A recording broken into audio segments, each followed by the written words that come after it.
먼저 따라해 보겠습니다. 처음과 마지막이신 주님. 자, 우리 옆에 분들하고도 한번 인사해 보겠습니다. 잘 오셨습니다. 감사합니다.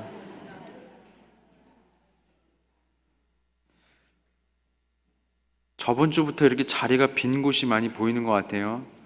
그렇죠? 우리 옆에 분들 누가 앉으셨는지 다 기억하시죠? 예, 더 나으세요? 오시라고? 김장 끝났어? 이러면서 김장 끝났으면 오시라고 하세요. 아셨죠? 네. 제가 시를 한 편 읽어드리도록 하겠습니다. 이 시를 읽는 도중에 멜로디가 생각하신다면 절대로 흥얼거리시면 안 돼요. 곤란합니다. 60세에 저 세상에서 날 데리러 오거든. 벌써부터 웃으시면 안 돼요. 웃으시는 건 큰일 나는 거야 이제. 아직은 젊어서 못 간다고 전해라. 70세에 저 세상에서 날 데리러 오거든. 할 일이 아직 남아 못 간다고 전해라. 80세에 저 세상에서 날 데리러 오거든. 아직은 쓸만해서 못 간다고 전해라. 90세에 저 세상에서 날 데리러 오거든. 알아서 갈 테니 재촉 말라 전해라. 100세에 저 세상에서 날 데리러 오거든. 좋은 날 좋은 시에 간다고 전해라. 80세에 저 세상에서 또 데리러 오거든. 자존심 상해서 못 간다고 전해라. 90세에 저 세상에서 또 데리러 오거든. 알아서 갈 텐데 또 왔냐고 전해라. 100세에 저 세상에서 또 데리러 오거든. 극락왕생할 날을 찾고 있다 전해라. 150세에 저 세상에서 또 데리러 오거든. 나는 이미 극락세계에 와 있다고 전해라. 이 에란님이 지으신 100세 인생이라는 노래입니다.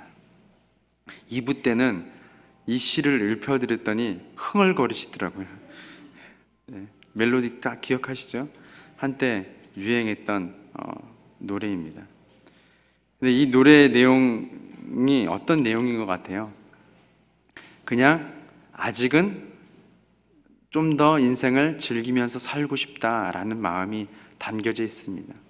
그리고 우리가 언제 갈지 모르니까 이 삶에 충실하면서 살자, 이런 내용도 담겨져 있는 것 같습니다. 2007년에 개봉한 버킷리스트라는 영화가 있습니다. 이 영화는 시한부 판정을 받은 두 주인공이 죽기 전에 하고 싶은 일들을 목록을 작성해서 이것을 한번 해보자 라고 하며 함께 여행을 떠나는 내용입니다. 이 영화로 인해서 버킷리스트라는 용어는 많은 사람들의 삶의 만족도를 높이기 위해 활용되고 있습니다. 이 사람들의 삶에 버킷리스트를 동원하여 삶의 만족을 누리기 위한 깊은 내면에는 이러한 마음이 담겨져 있지 않을까 생각해 봅니다. 지금이 마지막인 것처럼 살아라. 지금 삶을 즐겨라. 라는 말인 것 같습니다. 언뜻 생각하면 맞는 말인 것 같습니다. 내일 지구가 멸망해도 오늘 한 그루의 사과나무를 심겠다는 네덜란드의 철학자 스피노자의 말처럼 마지막과 끝, 종말이라는 두려움에 쌓여 지내기보다 현실에 집중하며 충실함으로 살아가는 것이 현명하고 행복한 것이라고 말합니다. 많은 사람들이 종말을 두려워하는 이유는 무엇일까요? 요한계시록에서는 특별히 세상의 종말에 대해 언급하고 있습니다. 그런데 참 아이러니한 것은 예수 그리스도로 말미암아 하나님을 믿는 자녀들조차도 종말에 대해서 두려워하고 있다는 것입니다. 그래서 오늘 한 그루의 사과나무를 심겠다는 스피노자의 말은 마치 내일 종말은 없으니 종말을 걱정하지 말고 그냥 살던 대로 살아라 라는 의미로 외치지 않았나 생각해 봅니다. 바꿔 말하면 종말을 두려워하고 있다는 의미이기도 합니다. 요한계시록 9장 15절에서 18절의 말씀을 보겠습니다. 내 천사가 놓였으니 그들은 그 년, 월, 시에 이르러 사람 3분의 1을 죽이기로 준비된 자들이더라. 마병대의 수는 2만만이니 내가 그들의 수를 들었노라. 이 같은 환상 가운데 그 말들과 그 위에 탄 자들을 보니 불빛과 자줏빛과 유황빛 호심경이 있고 또 말들의 머리는 사자머리 같고 그 입에서는 불과 연기와 유황이 나오더라. 함께 읽겠습니다. 이 세 재앙 곧 자기들의 입에서 나오는 불과 연기와 유황으로 말미암아 사람 3분의 1이 죽임을 당하니라. 아멘. 아멘하기 힘든 구절이죠. 요한계시록 곳곳에는 이러한 심판의 내용들이 담겨져 있습니다. 이 내용들을 보니까 크리스찬들마저도 종말에 대해 두려움을 갖고 있는 것이고, 오늘날 다른 교회에서도 예수 그리스도를 믿는다고 하면서 자신의 삶에 또 예수님이 말씀하신 그때의 종말이 찾아온다고 말씀하셨을 때 우리는 쉽게 두려움에 쌓이는 것을 보게 됩니다. 예전에 제가 어렸을 때 오맨이라는 영화를 봤어요. 오맨 들어보셨어요? 오맨? 아멘 말고 오맨이라는 영화가 있습니다. 요한계시록을 바탕으로 만든 영화인데 굉장히 무서운 내용만 담겨져 있습니다. 마지막 때에 성경의 말씀대로 어떻게 행할 것인지 나와 있는 내용들로 영화를 만들었습니다. 이 영화를 보고 나고 잠을 제대로 못 잤었어요. 어렸을 때 너무나 무서워서. 마지막 때가 너무나 무서운 겁니다. 정말 이런 날이 오면 어떡하지? 난 어떻게 살아야 되지? 그 고통을 어떻게 견뎌야 되지? 그 죽음도 어떻게 해야 되지? 라는 두려움에 휩싸였었던 것 같습니다.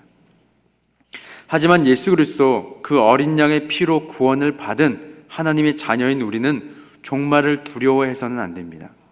그리고 오늘이 마지막인 것처럼 살아도 안 됩니다.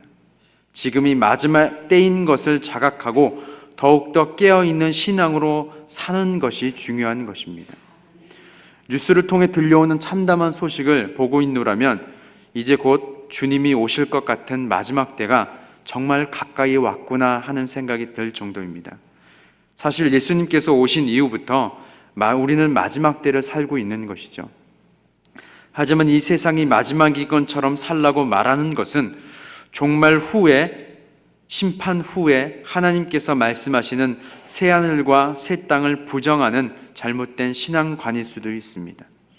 그래서 예수님은 요한에게 이렇게 말씀하신 것이죠. 오늘 본문 1장 8절을 다시 한번 함께 읽도록 하겠습니다.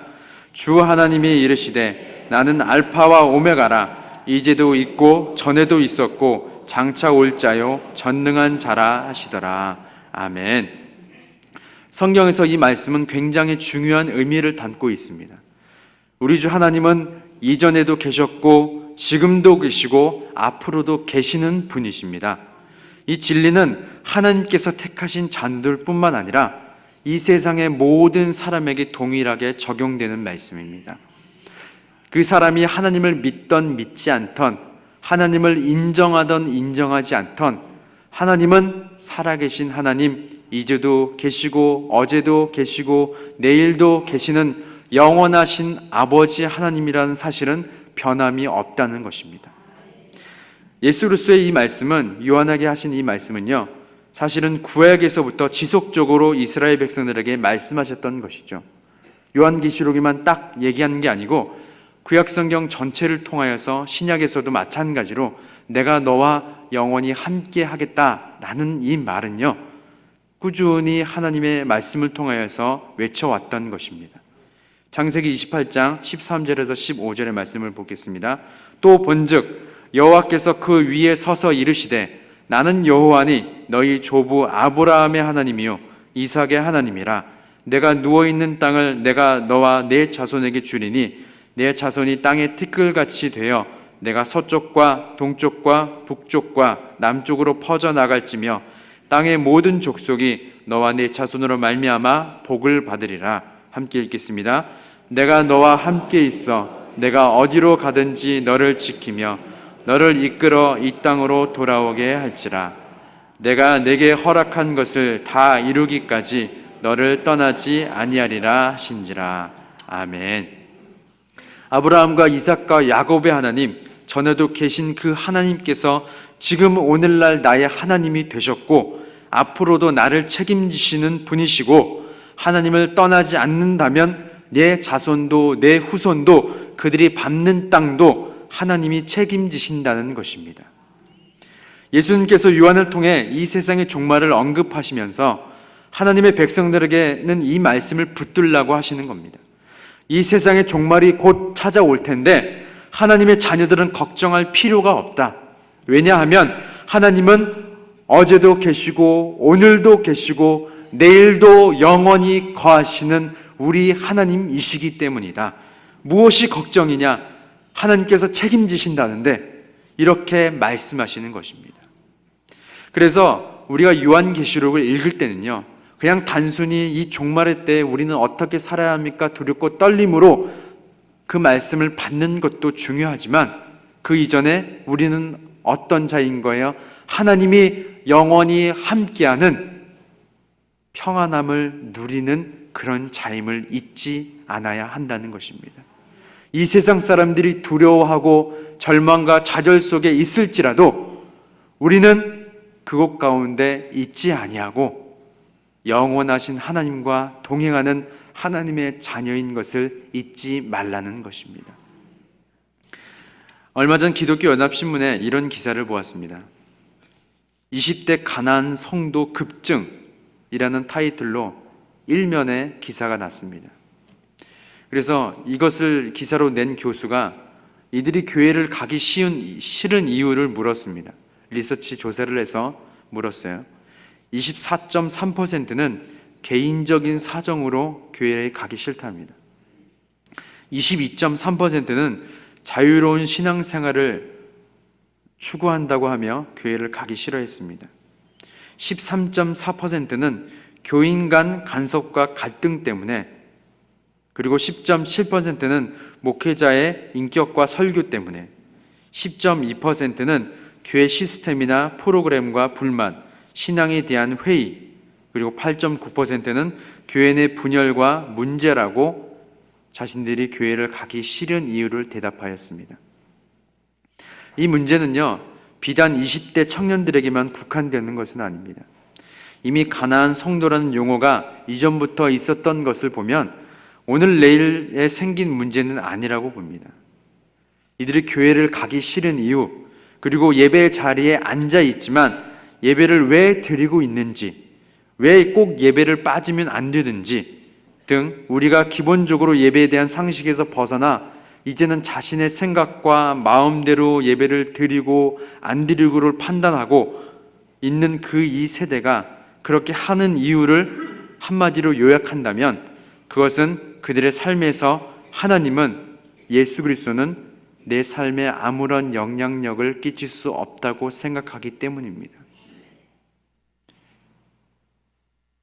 우리 교회는 아니죠. 다른 교회 예배 자리에 앉아 있으면서도 나는 왜 이 자리에 나와서 예배를 드리고 있지? 내가 지금 하는 찬양은 어떤 찬양이지? 오늘 선포되는 말씀은 내 삶에 어떻게 적용될까? 오늘 이 말씀을 붙잡고 일주일간 어떤 삶을 살아야 할까? 깊이 묵상하며 예배를 드리는 사람들이 점점 사라지고 있다는 것입니다.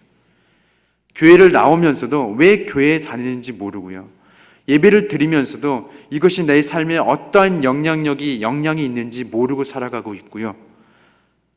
이 말은요, 결론적으로 말하면 하나님은 더 이상 내 삶에 아무런 영향력을 행할 수 없고 하나님이 내 삶에 가장 중요한 분이 아니십니다 라고 선포한 것과 같다는 것입니다. 그렇기 때문에 예배를 소홀히 할 수밖에 없어요. 그렇기 때문에 내 만족과 유익과 상황과 환경에 따라서 예배를 빠져도 되고 안 빠져도 되고 라는 것을 누가 판단하는 거예요? 누가 판단해요? 내가 판단하고 있는 거예요. 저 여러분들이 예배를 드려야 되고 안 드려야 되는 것은 누가 판단해야 돼요? 하나님이 판단하시는 겁니다. 맞죠? 맞아요, 안 맞아요? 저 여러분들 누가 구원하셨어요? 하나님이 구원하셨죠. 구원하셨을 때 우리의 노력과 우리의 경험과 우리의 어떠함으로 구원하셨습니까? 구원하신 분 손 들어보세요. 없잖아요. 그렇다면 우리의 모든 예배는 우리가 예배를 드려야 되는지 안 드려야 되는지는 누구에 의해서 판단이 된다고요? 하나님께 있는 거예요. 그래서 우리는 예배를 드릴 수밖에 없는 겁니다. 꼭 드려야 하는 것이죠. 그런데 이제는 하나님께서 내 삶의 중요한 분이 더 이상 아닌 거예요. 자, 말라기 3장 13절에서 15절의 말씀 보겠습니다. 여호와가 이르노라, 너희가 완악한 말로 나를 대적하고도 이르기를 우리가 무슨 말로 주를 대적하였나이까 하는도다. 이는 너희가 말하기를 하나님을 섬기는 것이 헛되니 만군의 여호와 앞에서 그 명령을 지키며 슬프게 행하는 것이 무엇이 유익하리요? 함께 읽겠습니다. 지금 우리는 교만한 자가 복되다 하며 악을 행하는 자가 번성하며 하나님을 시험하는 자가 화를 면한다 하노라 함이라. 아멘. 얼마 전에 매일 성경을 통해서 말라기서를 묵상하였습니다. 그런데 이 말라기의 이 말씀은요, 안 믿는 사람들이 말하는 게 아니에요. 하나님께서 택하신 이스라엘 백성이 말하는 것이고요, 하나님이 택하신 이스라엘 백성 중에서 예배를 섬긴다고 하는 제사장들이 말하는 것이고요, 그 제사장들이 뭐라고 얘기하냐면 이제는 하나님을 섬기는 것이 헛되다. 난 더 이상 내 삶에 하나님을 섬기는 것이 헛된 것 같아요. 하나님 앞에서 우리의 삶에서 하나님의 말씀을 지켜나가는 것이 그렇게 슬프게 고난을 감수해 가면서 하나님의 말씀을 순종하는 것이 나에게 아무런 유익이 되지 않습니다. 그러니까 어떻게 한다는 소리예요? 나는 이제 하나님 안 믿을래요. 나는 이제 예배의 자리에 나와도 그냥 자리만 지키다가 가겠습니다. 왜냐하면 예배 안 드리면 찝찝하니까. 이스라엘 백성들이요, 이 말라기 이전에 하나님으로부터 여러 심판을 받았죠. 왜 받았어요? 하나님을 떠나 사니까 심판을 받고 살았습니다. 수많은 심판 가운데 수많은 되돌아옴을 통하여서 이스라엘 백성들이 하나님을 끝까지 섬겨야 된다는 것을 알았을까요? 몰랐을까요? 알았어요? 몰랐어요? 알았을 것입니다. 그런데도 뭐라고 얘기하냐면 이제 하나님을 섬기는 것이 제 삶에 아무런 영향력이 끼칠 수 없어요. 내 삶에 하나님은 더 이상 중요한 분이 아닙니다. 이렇게 얘기하며 여전히 예배를 드리고 있는 모습이지만 여전히 제사장의 직분을 감당하고 여전히 우리가 교회 안에서 예배 안에서 여러 섬기는 곳에서 하나님의 사명을 감당하고 있지만 그 안에는 하나님을 사랑하는 마음이 더 이상 없는 이 현실을 보고 다른 교회 얘기예요.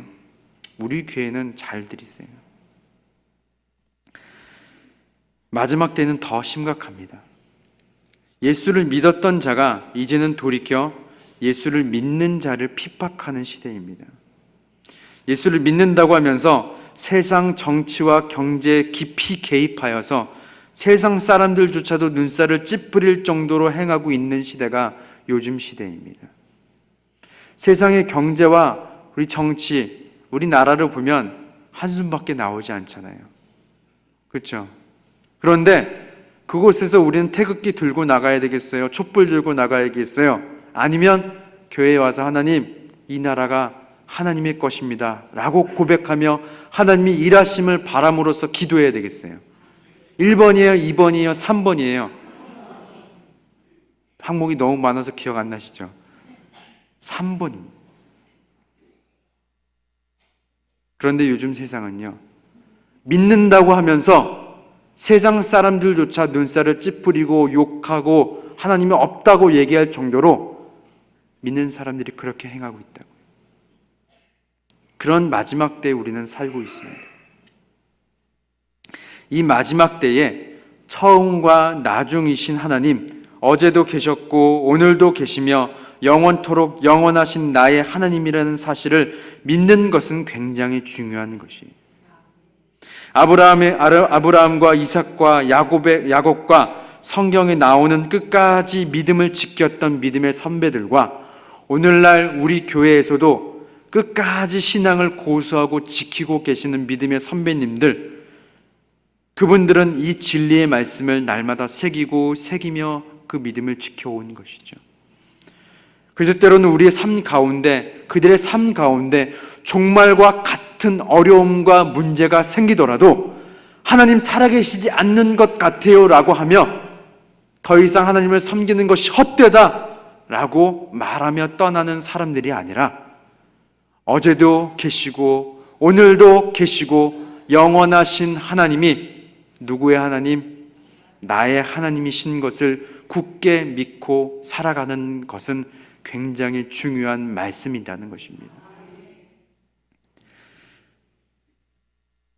그렇게 그들의 삶에 종말이 찾아오던, 이 세상의 종말이 찾아와서 많은 사람들이 두려워 떠는 일이 일어나던 우리는 흔들리지 않고 오히려 주님 오실 날을 바라볼 수 있는 것은 알파와 오메가 되시는 하나님, 처음과 나중 되시는 하나님, 어제도 오늘도 내일도 계신 하나님이 나의 하나님이시기 때문입니다.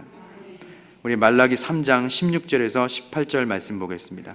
그때에 여호와를 경외하는 자들이 피차에 말하매 여호와께서 그것을 분명히 들으시고 여호와를 경외하는 자와 그 이름을 존중히 여기는 자를 위하여 여호와 앞에 있는 기념책에 기록하셨느니라. 만군의 여호와가 이르노라. 나는 내가 정한 날에 그들을 나의 특별한 소유로 삼을 것이요 또 사람이 자기를 섬기는 아들을 아낌같이 내가 그들을 아끼리니. 함께 읽겠습니다. 그때에 너희가 돌아와서 의인과 악인을 분별하고 하나님을 섬기는 자와 섬기지 아니하는 자를 분별하리라. 아멘. 하나님을 섬기는 것이 헛되다고 말하고 하나님의 말씀을 지키는 것이 내게 무엇이 유익하리요 하며 하나님을 떠나는 사람들이 있는 그 때에 어제도 계시고 오늘도 계시고 내일도 계시는 영원하신 하나님을 붙잡는, 하나님을 경외하는 자들은 하나님께서 그 말을 분명히 들으시고 그 사람의 이름들을 기념책에 기록하시고 그들을 나의 특별한 소유로 삼을 것이며 자기 아들을 아낌같이 내가 하나님을 경외하는 자들을 아낄 것이다 라고 말씀하신다는 것입니다. 그래서 결국에는요, 때로는 우리의 삶 가운데 종말이 찾아오고 때로는 우리의 삶 가운데 좌절과 절망함과 종말 같은 그러한 어려움이 닥쳐올 때에도 누구로 말미암아? 나의 영원하신 하나님으로 말미암아 결국에 우리는 승리하게 된다는 것입니다. 예수를 믿는 사람조차도 하나님이 없다고 말하는 그때에 하나님은 하나님을 경외하는 사람을 찾으실 것입니다. 이사야서 40장 27절에서 31절의 말씀을 보겠습니다. 야곱아 어찌하여 내가 말하며 이스라엘아 내가 이르기를 내 길은 여호와께 숨겨졌으며 내 송사는 내 하나님에게서 벗어난다 하느냐. 말라기와 같은 말씀이죠. 야곱과 이스라엘이 이제는 더 이상 하나님께서 보여주신 길이 없다고 생각하고 하나님이 역사하시지 않는 것 같습니다. 28절 너는 알지 못하느냐 듣지 못하였느냐 영원하신 하나님 여호와 땅끝까지 창조하신 이는 피곤하지 않으시며 곤비하지 않으시며 명철이 한이 없으시며 피곤한 자에게는 능력을 주시며 무능한 자에게는 힘을 더하시나니 소년이라도 피곤하며 곤비하며 장정이라도 넘어지며 쓰러지되. 우리가 하나님을 인정하던 때로는 인정하지 않던 하나님은 여전히 살아계신 분이에요? 살아계시지 않는 분이에요? 살아계신 분인 거예요. 이 세상 사람들이 하나님을 알든 알지 못하던 여전히 하나님은 하나님이세요. 우리가 그것을 믿는다면 우리는 어떻게 고백할 수 있냐면 31절의 말씀을 보겠습니다. 우리 같이 읽을까요? 시작. 오직 여호와를 앙망하는 자는 새 힘을 얻으리니 독수리가 날개치며 올라감 같을 것이요 다른 박질하여도 곤비하지 아니하겠고 걸어가도 피곤하지 아니하리로다. 아멘. 우리의 때로는 우리의 삶 가운데 하나님이 더 이상 느껴지지 않아요. 하나님이 살아계시지 않는 것 같습니다. 세상 사람들은 하나님이 없다고 얘기하고 하나님이 무슨 하나님이냐라고 얘기하는 그때에 우리는 어제도 계셨고 오늘도 계시며 내일도 계시는 영원하신 나의 하나님을 붙잡는 자, 그분은 여호와를 앙망하는 자이고 새 힘을 얻어서 독수리가 날개치며 올라감 같이 결국에는 승리하는 삶을 살게 된다는 것입니다. 예수 그리스도로 인해 하나님의 자녀가 된 자들에게는 오늘이 마지막이라는 말이 허용되지 않습니다. 오늘은 어제도 나와 동행하셨고 오늘도 동행하시고 내일도 동행하시는 하나님을 바라보며 승리하며 살아가는 것이라고 해야 맞는 표현입니다. 우리에게는 마지막이 없습니다. 이때는 마지막 때이지만 우리에게는 마지막이 없어요. 우리는 영원히 하나님과 함께하는 삶만 있을 뿐입니다. 저 여러분들은 영원히 나와 동행하신 하나님과 영원히 함께 사는 것만 남아있는 거예요. 그리고 하나님께서 그렇게 우리를 이끌어 가실 것입니다.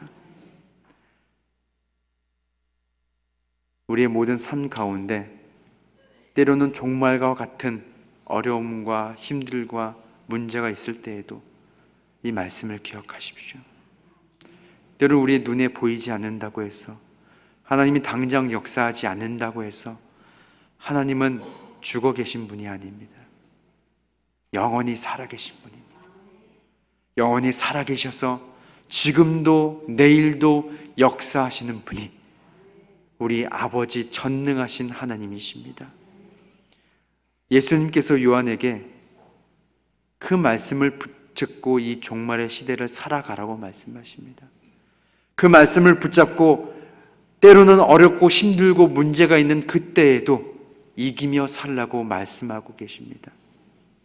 이 말씀 붙잡고 나의 하나님을 붙잡고 나아가는 우리 모두가 되시기를 예수님의 이름으로 소망합니다. 기도할까요?